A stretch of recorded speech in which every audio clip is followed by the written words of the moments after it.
उपनाम और जातियां लोगों को बांध देती हैं, झूठे अभिमान और जन्म के आधार पर निर्णय लेने की भावना पैदा करती हैं। हम दूसरों से श्रेष्ठ महसूस करने के लिए ऐसे भेद बनाते हैं क्योंकि भीतर कहीं हम असुरक्षित महसूस करते हैं। इसी असुरक्षा को छिपाने के लिए हम ज्ञान, कौशल और पद की पहचान से अपने अस्तित्व को ऊंचा दिखाने की कोशिश करते हैं। हम नौकरियों, प्रतिशत, स्कूलों, विश्वविद्यालयों, संस्कृति, राज्य और देश के आधार पर भी अपने अपने घेरे बना लेते हैं।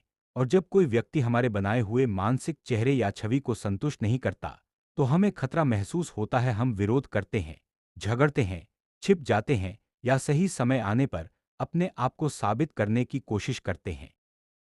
लेकिन हम इसे मनोवैज्ञानिक रूप से सुलझाने के बजाय इंद्रियों और शर्तबद्ध मन के अनुसार प्रतिक्रिया देते हैं, बिना यह पूछे कि ऐसा क्यों हो रहा है। यही प्रमाण है कि हम बुद्धि से नहीं, बल्कि प्रवृत्तियों, इंस्टिंक्ट्स और भाग्य से संचालित हैं।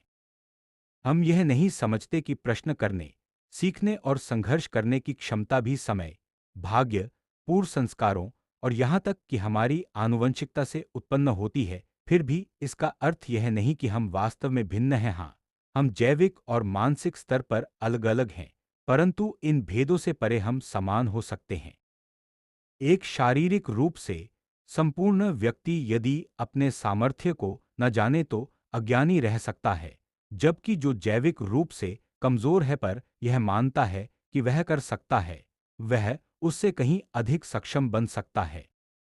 इस प्रकार मन जीवविज्ञान को बदल देता है। मन या मनोविज्ञान कोई स्थायी वस्तु नहीं। कोई भी व्यक्ति किसी भी क्षण जागरूक और बुद्धिमान बन सकता है। हर व्यक्ति का काम करने और लक्ष्य तक पहुंचने का अपना तरीका होता है। कोई जल्दी करता है, कोई देर से, पर यह क्षमता की परिभाषा नहीं है। जो धीमा है वह गहराई से सोचने वाला हो सकता है, जिसकी दृष्टि तेज व्यक्ति कभी नहीं पा।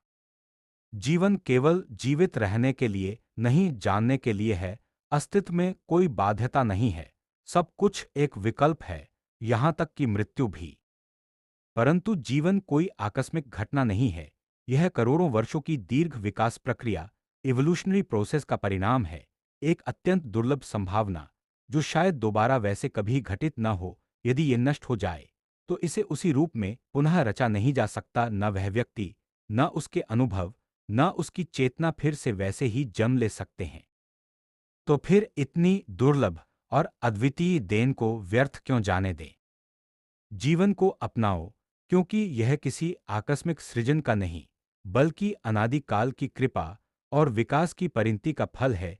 जागरूक होकर जीना ही उस ईश्वरीय वरदान का सम्मान करना है।